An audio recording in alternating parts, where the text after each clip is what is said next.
আমরা সর্বতোভাবে সিদ্ধান্ত গ্রহণ করেছি যে বিজিবির পক্ষ থেকে আজকে যারা পুনর্বাসনের জন্য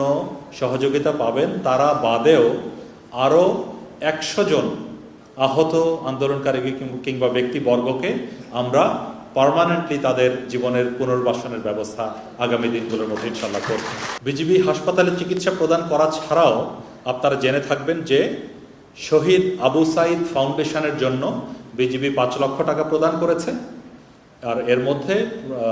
প্রকৃত অর্থে যেটা না বললেই নয়, আমরা আমাদের স্বরাষ্ট্র মন্ত্রণালয়ের কাছ থেকে, বিশেষ করে আমাদের মাননীয় স্বরাষ্ট্র উপদেষ্টার কাছ থেকে এই আহতদের পাশে দাঁড়ানোর জন্য আমরা সর্বসময়ই